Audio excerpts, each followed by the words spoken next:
One thing I like about the ChatGPT app is I can talk to it instead of typing. Sometimes I'll go on walks and start talking about whatever comes to mind, with no clear structure or focus for over 20 minutes. I'm running low on 5-in-1 shampoo, conditioner, body wash, shaving. Normally this wouldn't be helpful, because nobody has the time to listen to themselves ramble on about so many scattered ideas. Ooh, I also need toothpaste, so 6-in-1. But now you can have AI process, categorize, and organize your rough ideas into something coherent, something that wasn't possible before. Trade NFTs for bottle service. However, there's 3 things I don't like about the ChatGPT app. Sometimes the recording crashes and I lose all my ideas. And that's everything I need to do in the next 5 years.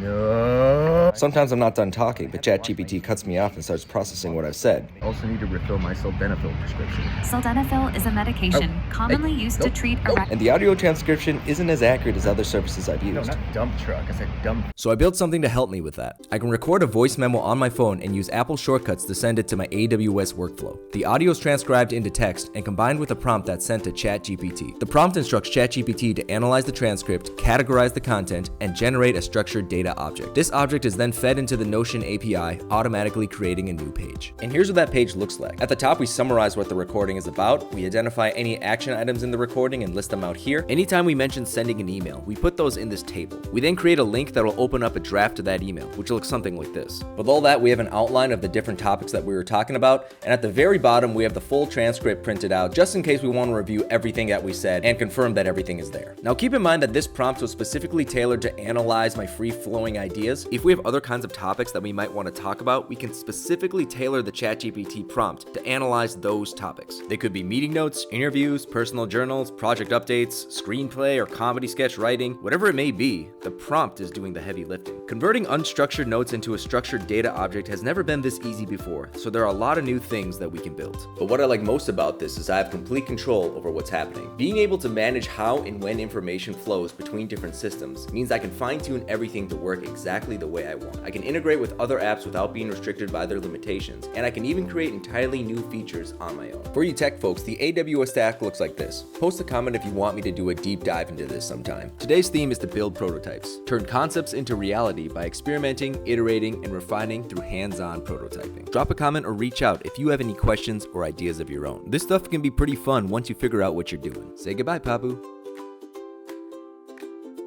I think I need to buy a new brand of protein powder. My stuff's making me really gassy lately.